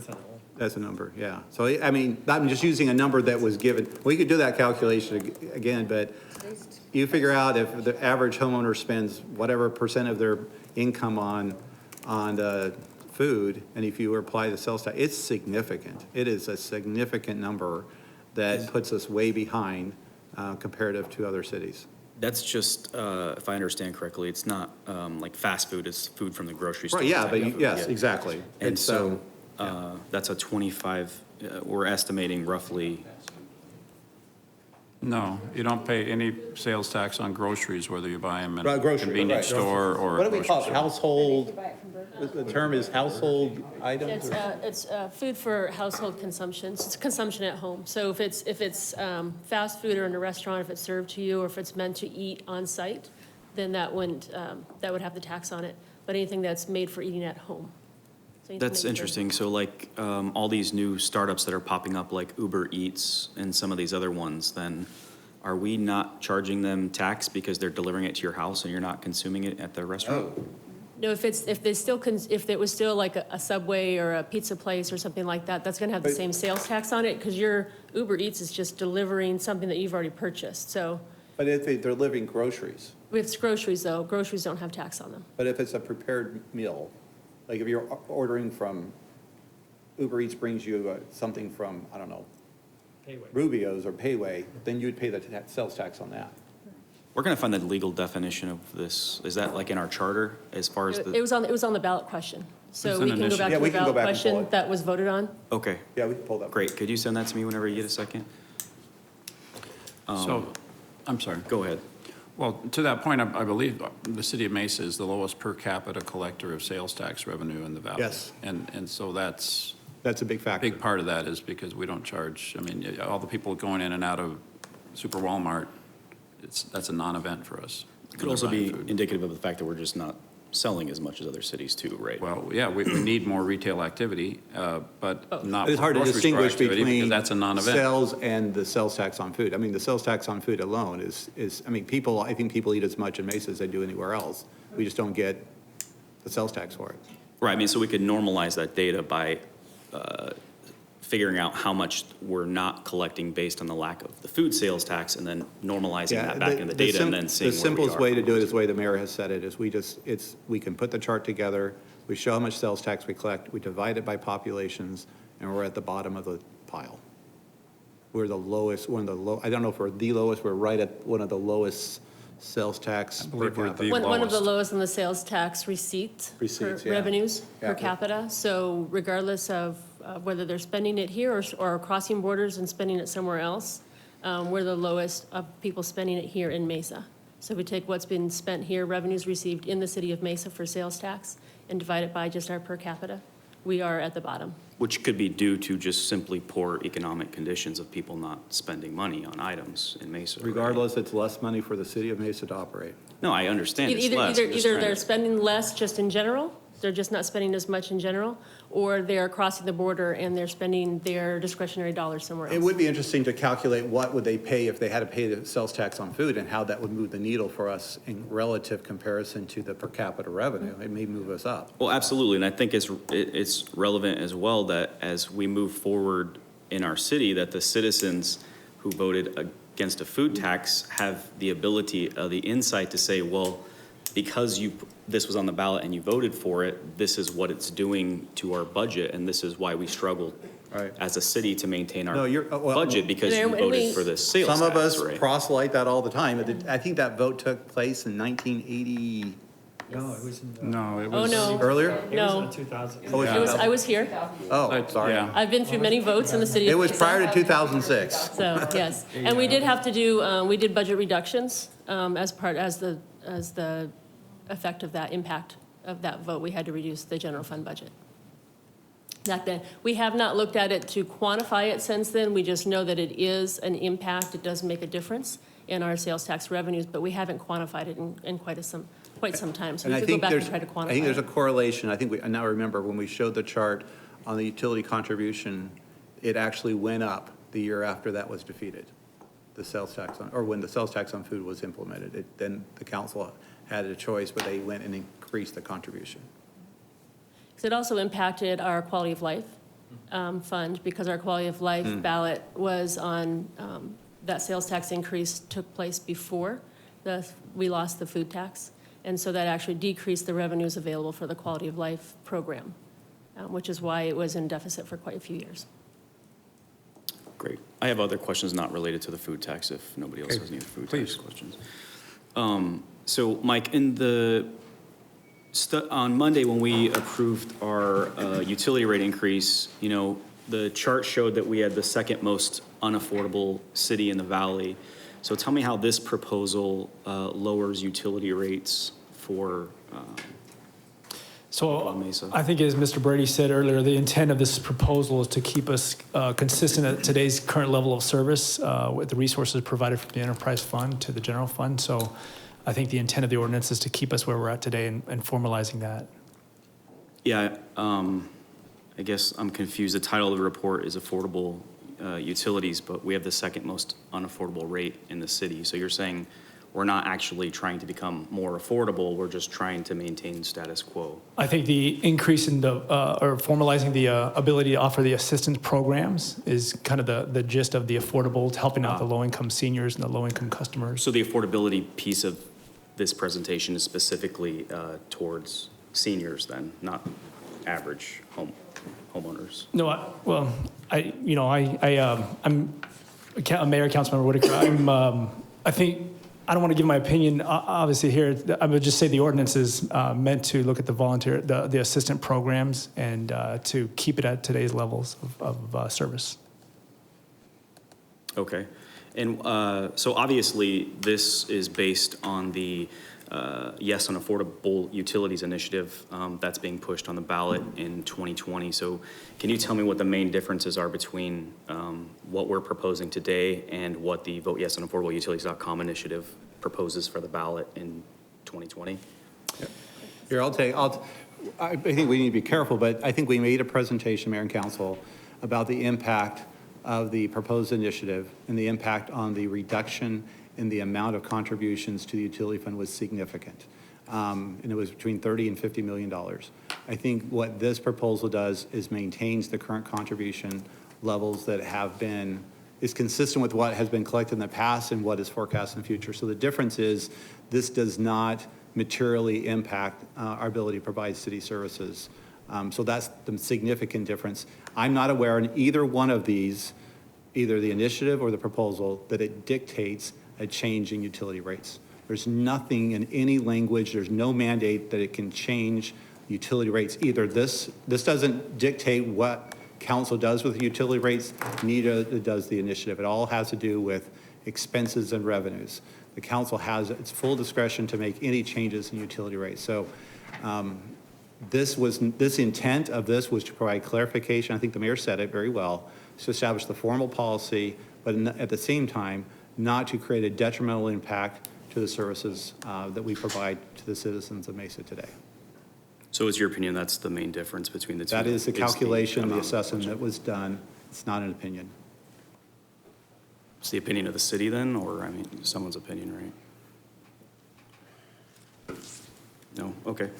And I disagree with that, actually. The language of the other proposal gives ratepayers the ability to challenge unreasonable rates, as to where this new modified ordinance says the city can set whatever rates they want and that they will be deemed reasonable. It's a specific difference in the two, in my opinion. I got a couple of other questions in regards to this as well.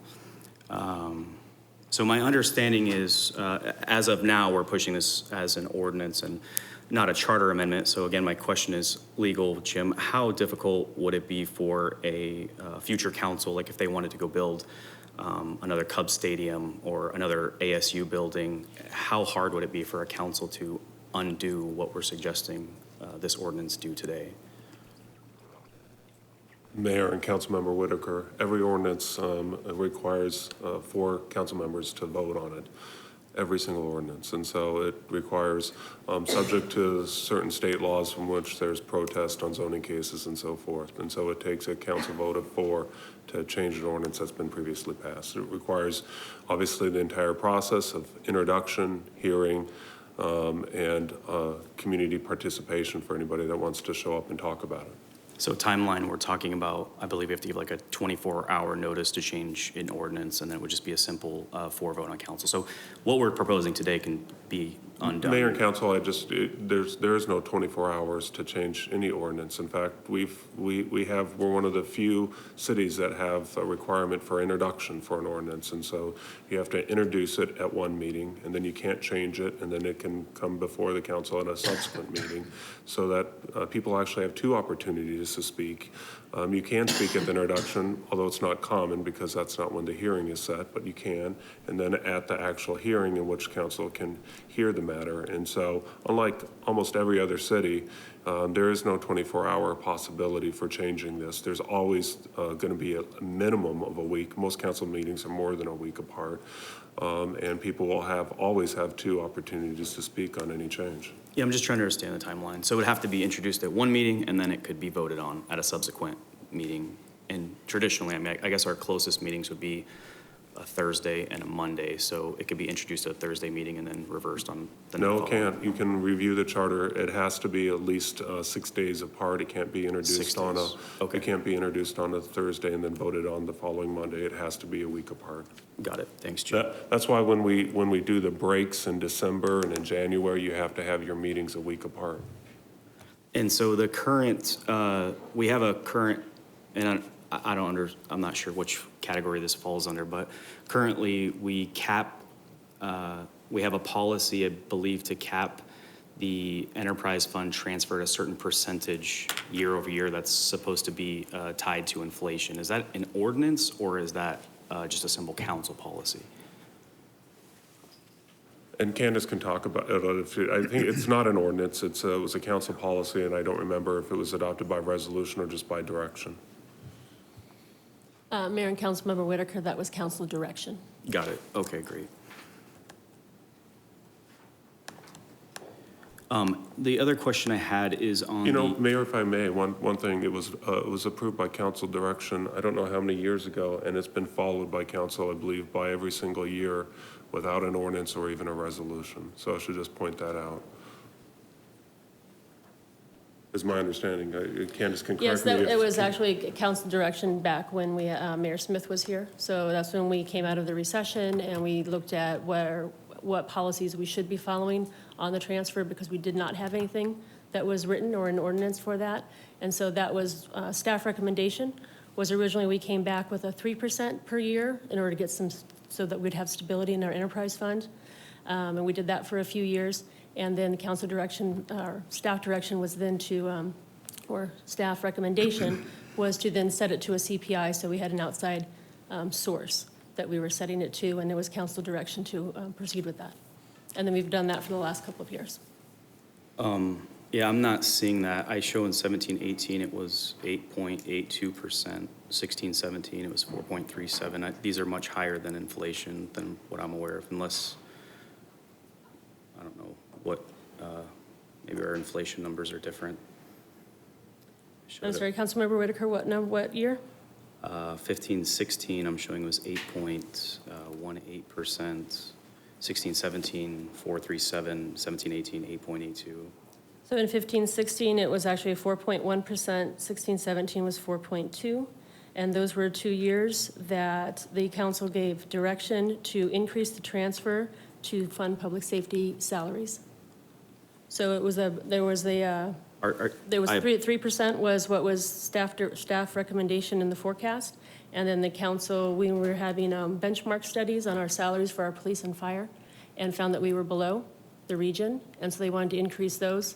And this was the funding source for the increase in those salaries. Sure. Are we talking budgeted numbers, though, or are we talking actual? Because I pulled my numbers from the CAFR, which is like the audited financials. This is the actual numbers. We do need to I'd have to look at the page that you're pulling from the CAFR. You need to remember that CAFR numbers are following accounting rules and accounting practices. We are following management rules on the budget side, so it's cash in and cash out. We don't use depreciation, so we'd have to check those numbers.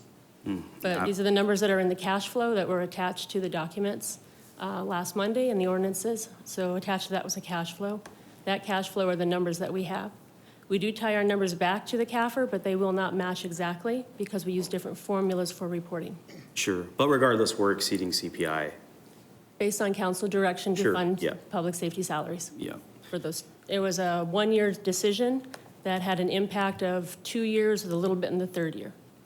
Because the salaries increase as step pay goes up. So if a benchmark says that the salary should be 10% higher at the maximum, it'll take a couple of years for the people to kind of roll through those salaries. Well, I'm also showing in 17-18 that the transfer percentage, again, from a CAFR perspective, was $116 million, or 8.82%. That far exceeds inflation in 17-18. 17-18, I have 2.5% Well, for that's an interesting. increase. Okay, I guess we'll have to figure out why the CAFR is showing different numbers than what the budget office is I showing. have the enterprise fund, in 16-17, the enterprise fund transfer was $103.8 million, and 16-17-18 is $106.5 million. Sure, For an okay. increase of 2.5%.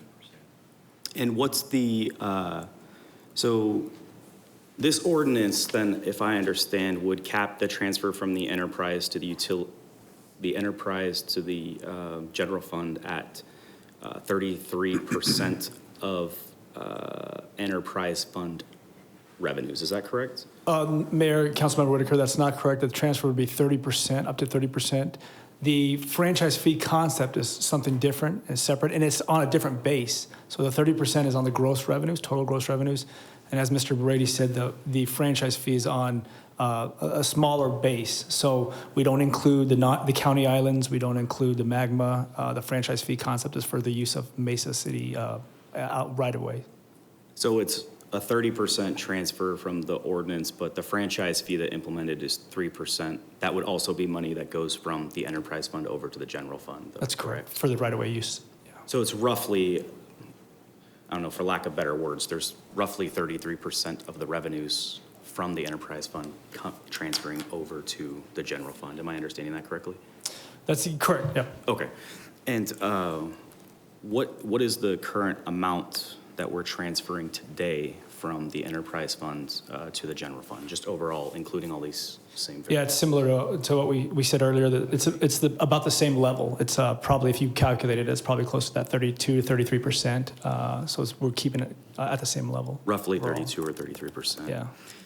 So my other question in this language is, it appears to me that this ordinance creates a separate accounting facility so that you isolate your utilities out of your enterprise funds rather than just the commingling of like things like Cub Stadium, the golf course, et cetera, right? Correct.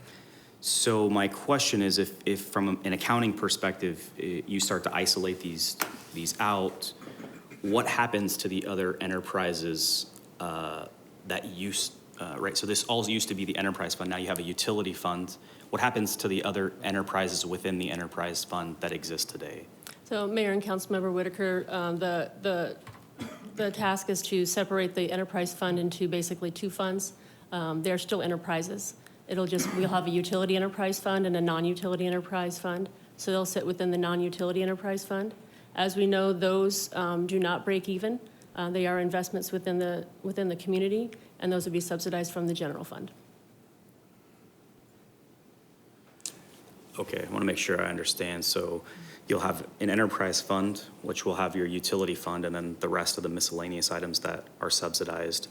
So my understanding is you're going to have a 33% transfer from this new utility fund over to the general fund, and then the general fund has to transfer money back to this non-utility enterprise piece of the equation. Am I understanding that correctly? Mayor and Councilmember Greer, that would be correct. It would be like any other fund that was subsidized from the general fund, like our arts and cultural fund, our transit,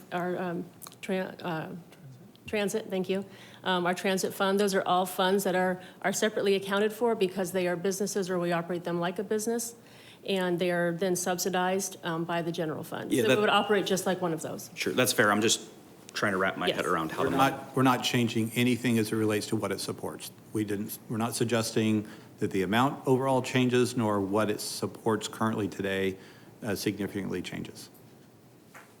Okay. And I don't know if we're looking for council direction or if we're actually taking a vote on this today, but if whatever happens, when will this ordinance actually be implemented? Well, as Introduction.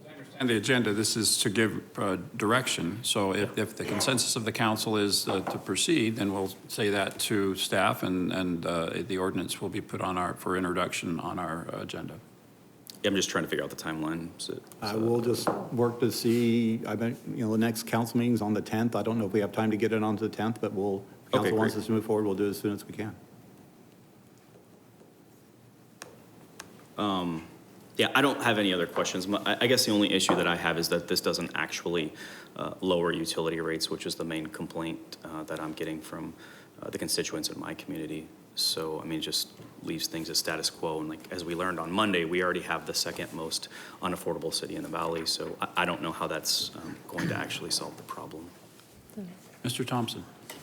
Chris, going back to the franchise fee discussion, so if we get I'm guessing that the 3%, is that correct? The 3% is that what we're charging the franchisee to work in our right of way? And then also, we're not really, a lot of those franchise fees are reimbursed back to the utilities, correct, for franchise-related work? Some, not all of them. And so whatever is remaining at the end of the cycle or at the end of the year per the franchise agreement, we get to absorb. But that's not the full amount originally given. So if they were to give us 5%, we may only get 3% or keep 3% at the end of the year. I think there's only depending one on of the type of franchises work. that has that provision. The rest of them is just a 3% contribution to the city general fund, or 2% or whatever it might be. So in this case, no, there won't be any. It'll be a 3% for gas and electric and 5% for water and wastewater. So is that 3% that's in the franchise agreement, or is it 5%, but traditionally we've absorbed 3%? Because I can't remember what the franchise. So for the Southwest Gas, I percentage think was. it's 4, and the 2% is set aside for relocation expenses. Okay, perfect. Okay, so again, the agenda item is to give direction to staff. My sense is that this consensus is to ask staff to go ahead and introduce, put this on the agenda for introduction. Is that a fair assessment, council? Jen? Yes, I think it is, and I'm in support of this. If we want to reduce our utility rates, we have to make a choice to reduce our public safety or instill a property tax. So I think the way that we operate now is worth putting an ordinance in providing transparency and having the commitment of 25% of the funds going to public safety, because I think that is probably our biggest role. Well, it is as far as financial, but as far as the responsibility of a city is for the public safety. And I'd hate to lose that, and property tax as a whole, another conversation that I don't think is really palatable with our residents. Thank you. If I could like to comment on that. We also have state shared revenue as a source of our budget. So actually, if you took state shared revenue and our sales tax, that would also be roughly equal to the size of the sales tax and the enterprise fund transfer, right? So to somehow say that we have this commingled money that we're now associating to public safety, I think is a bit misleading, to say the least, because you could easily take public safety from these other two sources of revenue that the city has. The Well, only again, reason I think- why we're tying public safety to the enterprise fund transfer is so that in the future, it makes it easier to say, well, we don't need a charter amendment to limit the amount of money from the enterprise fund to the general fund, because of this false premise that it's somehow related to public safety. So, which Mayor and is- Council, the history has been, and for those who have not been around long enough to know this, and I think Candace gave an example, when we needed to provide additional resources for pay for public safety or to add additional officers, it was the transfer. So we have, long before many of you got here, we always said that. We've said it publicly, we've put it out on charts. It's been our discussion, it's been the policy of council to consider that as a source for public safety. And I think even if we're forced to go to a primary property tax, I'm assuming the council will say the primary property tax will be for public safety. So I think it's incorrect to suggest otherwise, because that has been the conversation, that has been the information that we have given to our public for more than a decade. And so coming in recently and claiming that's not true. It's just, that's been our conversation. That's what we talk about. That's how we explain it. I don't think that's wrong. I think that's just a way for us to explain to our community how we pay for the most important services we have. Okay, thank you. Again, we could, I'm sure this debate will continue to raise. Politics are in the air, and so it'll be interesting to see how political this becomes. I think what we heard today is that this council is very open to the idea of putting this on the ballot if we want to further canonize it to the extent of it becoming a charter amendment. So I'm looking forward to that discussion as well. We do have a consensus to proceed. Thank you very much. The next item on our agenda is item 2, to acknowledge receipt of boards and committee minutes. Is there a motion to that effect? Thank you, Mr. Luna. I actually have a question on that. On the board? If I may clarify on those notes. I'm sorry, about what? Clarification on that, on the audit and finance meeting minutes. Oh, yes, please.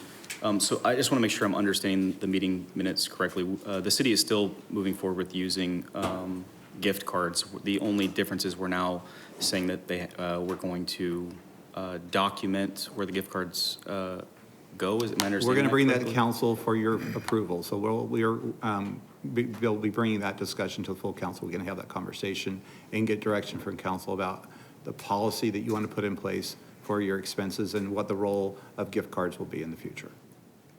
Okay, so that'll be I was just trying to clarify what came out of the Audit and Finance Committee because I was a bit confused as to what direction. Yeah, I don't think we can delve into the issue other than is if there's an issue with the minutes. But I think what Mr. Brady's saying is that this is an issue that's going to come back to the council. Yeah, I was looking for clarification on the minutes as to what the Audit and Finance Committee was recommending to council. I couldn't tell from reading We'll that. have Mr. Butler explain that.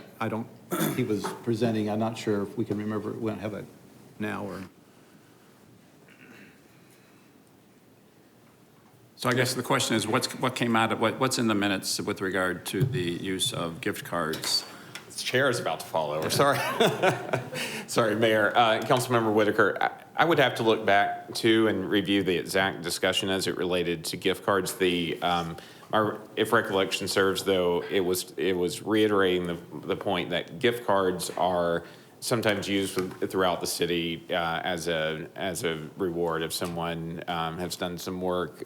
Maybe they get a Starbucks gift card to show their appreciation for that or some similar things. But what we want to ensure that if gift cards are purchased and used for some kind of employee appreciation, that they do follow proper accounting and IRS standards, which would require taxes be taken out of that if it's over a certain amount. And now this is where I'm going to be in over my head, but we just want to ensure that that the proper process is followed from an accounting and payroll standpoint if gift cards are utilized. So that, if memory serves, that's what we wanted to clarify.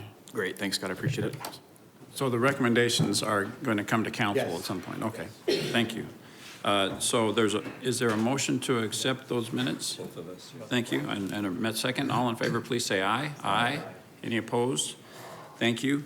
Next item is to hear reports on meetings and conferences attended. Council? Jen, you're always good to help us out. I do have some things to share, but Yeah, it's only been a couple days since we had the council, but I did go on the point-in-time homeless count, which I think a majority of us did. And I think it was very insightful to have the conversations with many of our homeless. And my takeaway from that is that affordable housing is an issue, and if we had some kind of housing or way to, so many of them are employed and just can't afford rent. And we could probably reduce our homelessness by 50% if we could find some solutions to transitional or affordable, some kind of housing. So employment isn't the problem as much, hopefully our education will help in the long term alleviate some of the problems. But I was surprised that so many are employed and just can't afford to, have a residence. Mr. Luna. I also attended what is it? Point in time. Point in time count. That was enlightening and certainly sobering in terms of working with our homeless population. And so I appreciate Aaron Raines and the individuals from our neighborhood services and all those individuals involved in doing that. So I want to thank them for the support. I also attended a guide to taking care of your neighborhood in East Mesa and the Red Mountain Multi-Generation Center. And it's our effort to raise potential leaders in our community. And so I want to thank Neighborhood Services for doing that. We had a good group of people that are going through a series of classes, and they'll graduate and hopefully be leaders in our community. And then if it's okay, Mayor, I just want to remind the public that this Saturday at 8 to noon, we are going to have a free fishing event over at Red Mountain Park, which is located on Sun Valley and Brown Road. And if you bring anyone that's fishing, the license will be waived. Hopefully I'll see Jen there. And Frankie and all of you there. Yeah, well, just come and enjoy a free fishing event. This is sponsored by Arizona Game and Fish, our Parks and Recreation Department, as well as ECHO, Hispanics Enjoying Camping, Hunting, and the Outdoors. So look forward to seeing all of you there. Thank you. Mr. Thompson. Chris, is council going to get a briefing or a presentation on the point-in-time count and the results of that? Yeah, we will. I think that's done through the whole region, so all the information goes up to the region, then it comes back down. So as soon as we get that information, we'll share it. The other thing that I have is Texas Roadhouse on tonight, 10% donation there's a fundraiser tonight at the Texas Roadhouse at Stapley in the 60 for fallen officer Kalama. So they're all proceeds will go to the fundraiser for the officer, 10% donation from your purchase. Thank you, Mr. Freeman. I'll take a stab. I rode with Officer Jose Aguirre and had a great time at the point-in-time count, and appreciate his efforts in the survey, and I'm looking forward to the results of that survey for all of us to manage. So I thank staff for putting that together. There's a lot of hard work there and a lot of personal time, and there was a lot of outreach and compassion for those in the homeless community. And what I found out at the end of the road, or the end of the rail at Gilbert Road and Main Street is a gathering place for a lot of the homelessness in the McDonald's and elsewhere, because they get there and then they just disseminate in the neighborhood, and they'll stay there until they're contacted by PD and asked to move along. So this will help us become a little more efficient with our resources that we use. Thank you. Yes, I enjoyed, it was a very sobering experience for me to participate in the point-in-time experience as well, and I know that I'm not necessarily looking forward to hearing the results, because I think I strongly expect that there will be a sizable increase. This is happening across the United States. This is not an issue that's exclusive to Mesa, Arizona, but I know that many of us are very concerned about this, and I know this is a topic that we're going to discuss at our strategic planning meeting coming up, and I'm looking forward to having that meeting and getting into what we can do about this. While I've got the mic, I appreciate the opportunity a couple of days ago to sign, I went back to Emerson Elementary School and signed the Big Brothers Big Sisters Pledge. I think many of us know that that's a great mentoring program in our city. There's a long waiting list right now of littles for bigs. And so the pledge I signed was, as the mayor, to do what I can to try to address that gap and to encourage people to sign up to be mentors and bigs. So that's something you'll probably hear me talking more about.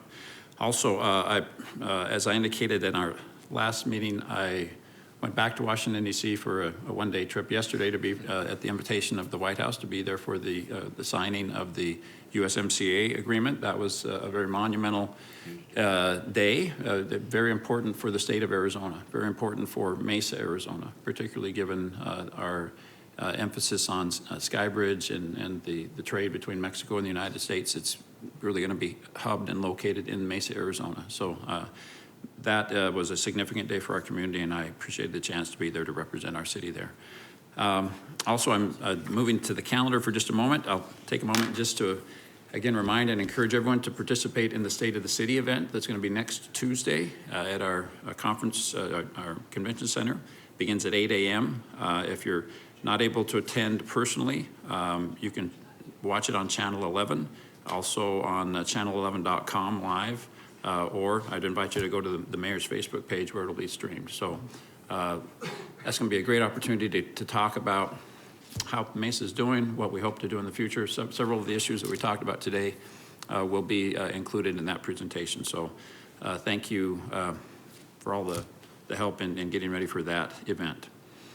Anything else to discuss? Yes, Jen. I'll just bring up that this Saturday, if you're not fishing, or you can enrich the day, there's the Mesa Historical Home Tour on Saturday from 10 to 4 in downtown Mesa, covering West 2nd Street, Evergreen, and some of our other buildings around downtown Mesa. You can buy tickets at the Mesa Historical Museum and probably online. At mesahistoricalmuseum.com. mesahistoricalmuseum.com. Do you know if they're offering them outside? Not sure on that, just buy them online. And we'll see you there, I'll be there. Great. Thank you, Mr. Brady. Did we leave you anything to talk about? Yeah, no, that's fine, that's good. Just a reminder, our next study session will be Thursday, February 6th. No Monday council meeting because of the state of city. So we'll just wait till, we'll meet on Thursday, February 6th in anticipation of the Monday, February 10th council meeting. Thank you. Thank you. If there's nothing else, is there a motion to adjourn this meeting? Thank you, Mr. Luna. All in favor, please say aye. Aye. We are adjourned.